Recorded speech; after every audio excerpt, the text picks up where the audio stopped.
come all the way from over there. Please welcome to the stage, Peter Edge.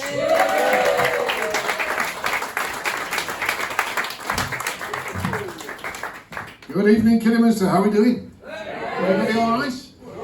Yeah, lovely to see so many people out on a Wednesday night. A few couples out, isn't it? A few couples, yeah. I've been married 36 years. We never go out anymore. But she lets me go to the supermarket sometimes. She even lets me choose the supermarket sometimes. And I love a good German supermarket. I like a good German supermarket. You know, you can pop out for a tub of cottage cheese and a chainsaw or something. We were doing the shop last night, the big shop, and we're waiting to pay. And just in front of us in the queue, there's a woman with a child who can only be described as feral. And all the time we've been in the shop, he's been legging up and down, knee sliding like a professional footballer and dragging stuff off us. And so the mother's done no more. She's got a bag of own brand cheese puffs. Whatsits we call them. Votsits they call them. And this kid's stuffing them in left, right and centre. And behind us in the queue there's this older lady. And she's looking at this woman with her face on it like a bulldog chewing a wasp. And you can read her mind, and she's saying, that woman's got no idea how to parent a child. And just then, one of these Votsits goes down the wrong way, and the kid starts.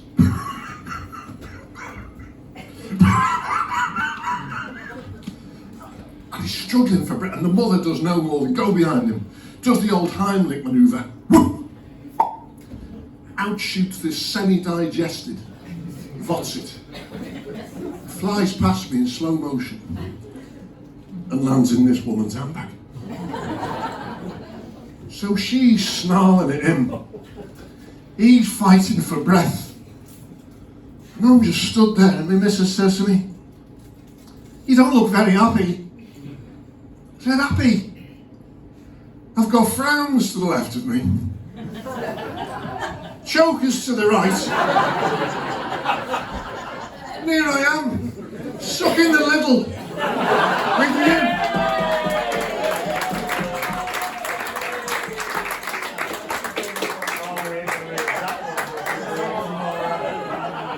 I'm sorry. No, I mean, I've got nothing against kids. I've got kids of my own. I've got 3 daughters. Anyone got daughters? Great. I'll be great. I love my daughters. I mean, it's tough. It's tough growing up in a house with 3 daughters, because I was officially a sexual minority in my own home. You know, I was outnumbered 5 to 1 because there was the 3 girls. There was my wife, and God love him, even my dog identified as female. Because it was just easier, you know. But they've all grown up now. They've all grown up, my girls, into what I'm very proud of them. You know, I'm very proud because they've grown up into what I call the strong, independent women. What I call feminists with a small f. Unlike a friend of mine who's a feminist with a whopping big F. And she's always banging on about it, you know, about diversity and inclusion and equality and all. And I get it. I'm a new man. It's the 21st century. I've got a sourdough starter. But she never shuts up about it. And she's a lawyer in the construction industry, this girl. And so she shows me this picture on her mobile phone. She says, "Look at that. That's what's wrong with the construction industry." So I looked on the phone, and it's a picture of an industry dinner. And it's a formal dinner, you know. And it's mainly blokes. Mainly white blokes. Maybe white blokes aged about 25 to 50. I said, "Well, what's wrong with it?" She says, "Where's the diversity and inclusion there?" So you can't say that. Some of those blokes might be gay. Some of them might be bi. Some of them might be in transition. Some of them may even be dual heritage, just with a light complexion. She says, "No, where are the women?" They might have gone for a week. They usually do. She She says, no, the women aren't included. Nobody ever includes women in construction. Name me one man who's ever properly included women in construction. And I don't know what came over me, but apparently Fred West wasn't the answer she was looking for.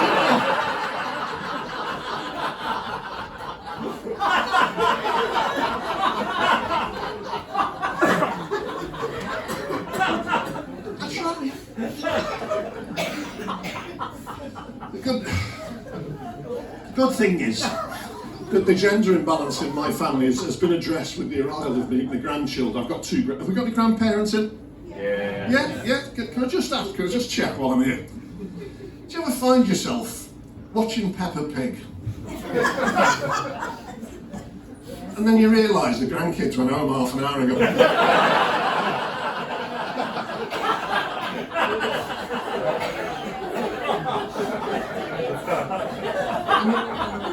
And your missus reaches for the remote control and you say, no, leave, this is a good one, this one.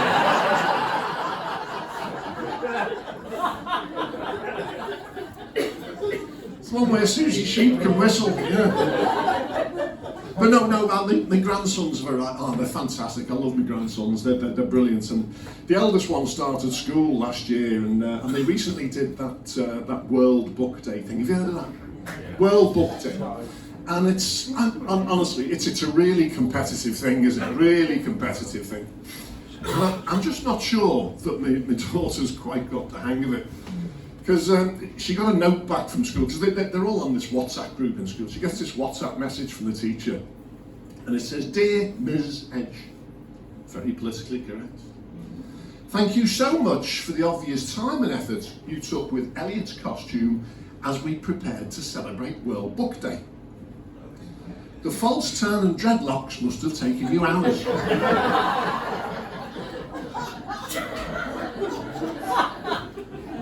However,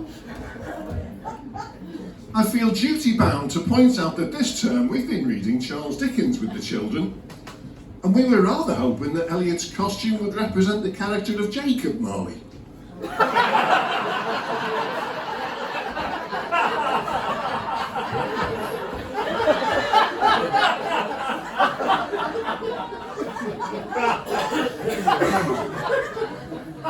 Not as your son so eloquently argued, his older brother Bob.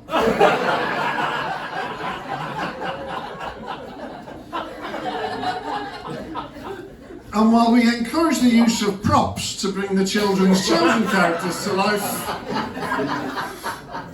we felt that a 6-inch spliff perhaps overstepped the mark for year 2. Thank you for your continued support, Mrs. Davis. Well, but we never had books when we were a kid, did we, Cormac? We never had World Book Day. I came from a big Catholic family. You come from a big Catholic family, Cormac? Yeah. Big Catholic family. We never had books. We couldn't afford books. But my mum was a very proud woman. And she insisted that we could all read before we started school. But we didn't have books.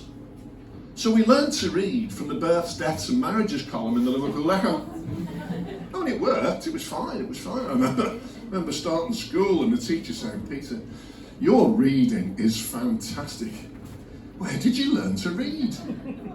I said, "At home, peacefully."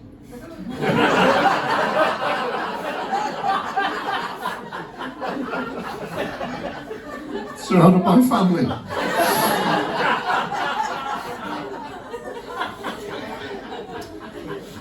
Yeah. No, I'm very proud of my family, very proud of my girls, they're great. But I tell you what, one thing, those of you who've got daughters, haven't you? When you're growing up, all my girls, they're gorgeous girls, but not so much the ginger one. But, no, we kept her.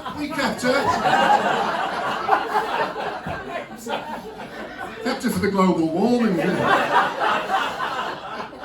For the same reason you keep a canary if you go down the mines. Global warming's going to take the ginger ones first, isn't it? And she starts curling up at the edges, it's time to fuck off to her. No, honestly, and in fairness, they're all gorgeous, my girls. And that attracts a lot of male attention, and it's not always wanted, and it's not always welcome. And some of these lads just will not take no for an answer. And there was this one lad a few years ago, he just kept knocking on the door, ringing the bell, asking her out, all this sort of stuff, and he just wouldn't take no for an answer. And I was at my wit's end, because you feel like, you feel protective, don't you, Dave? You feel protective. And I was at my wit's end until my saviour arrived in the form of Liam Neeson. Now this might be a bit of a spoiler alert for you, ladies and gentlemen, but if you've never seen the film Taken, Liam Neeson plays an ex-CIA operative who doesn't mind getting his hands dirty. And his only darling daughter goes on a holiday to France, a holiday he doesn't approve of. And on the very first day she's kidnapped by Albanian people traffickers, but as she's being snatched she makes a frantic phone call to her dad, and she's screaming down the phone, but she gets snatched and she drops the phone. But the phone's still alive. And the kidnapper picks it up. And Liam Neeson can hear him breathing.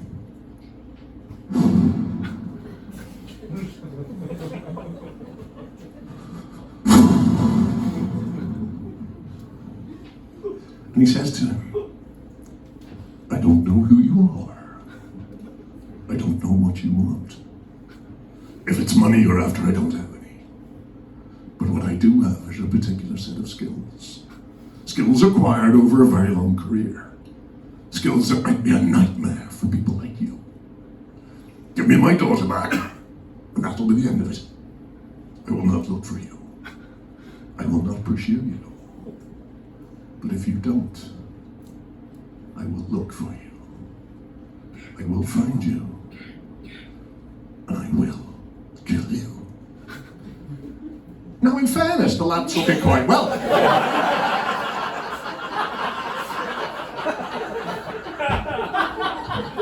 No, for an 8-year-old. That's the sort of thing you do, isn't it? When you're a parent. Then when you've been married for 36 years, like me, and you don't go out, you just sit there and watch the telly, don't you, Dave? Yeah. We sit there and watch the telly and we say, wistfully, that looks nice. We should have a go at that. No, you see, usually, it's fairly innocent. It's something like the Great British Bake Off, or Grand Designs.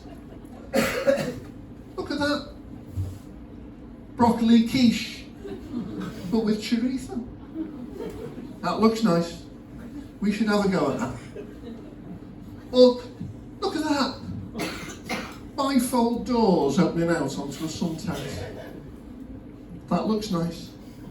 We should have a go at that.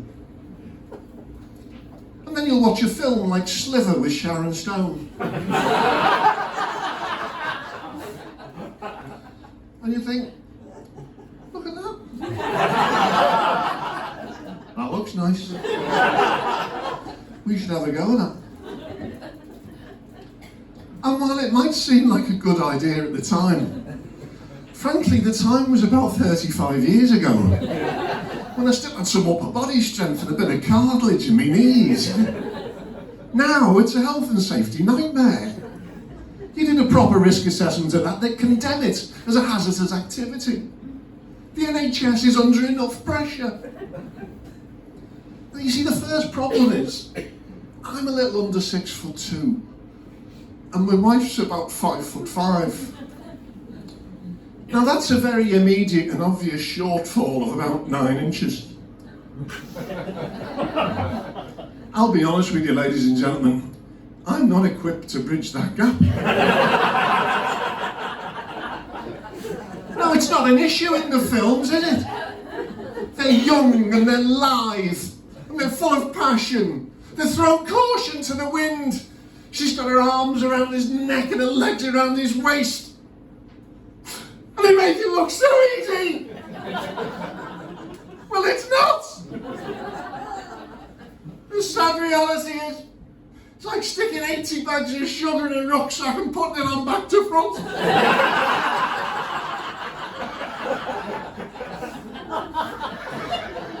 And it's slippy in there. It's hard enough standing on your own 2 feet at my age, let alone the weight of somebody else. I've tried wearing wellies. they just keep filling up. So I've moved on to my walking boots. It's not the sexiest look, I'll grant you, but they've got a Vibram sole. So.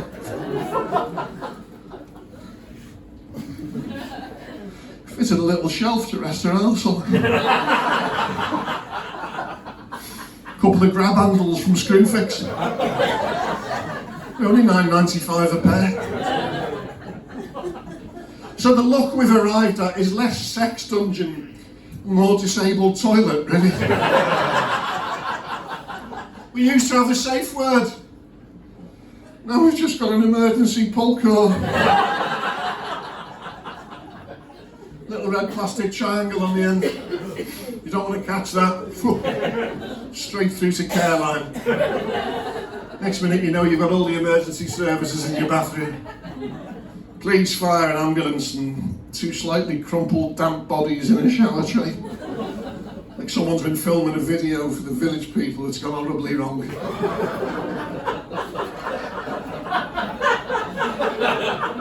But the worst thing, I don't know if you ever tried snogging your partner in the shower when the water's running. It's like being waterboarded.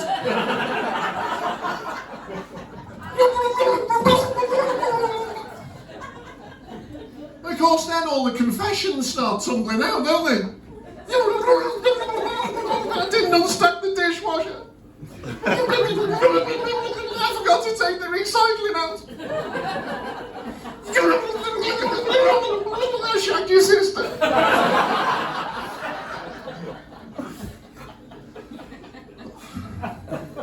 I didn't think she even liked my sister.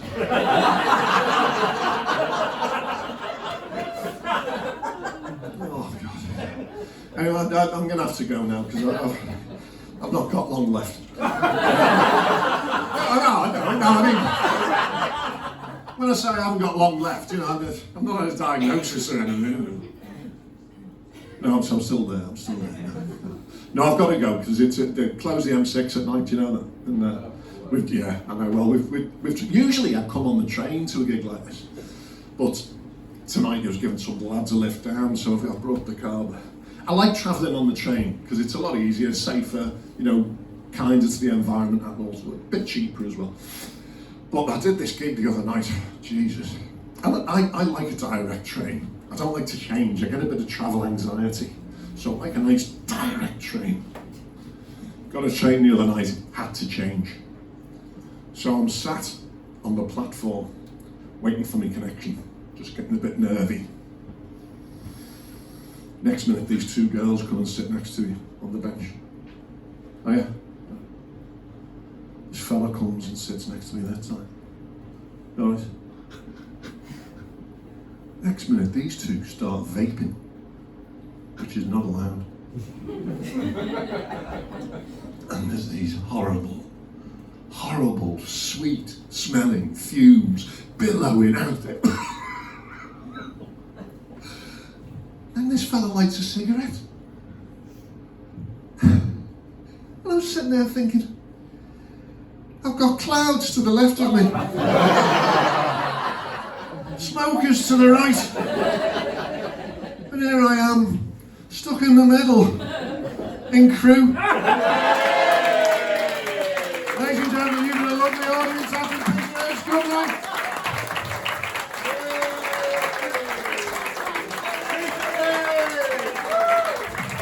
Hey!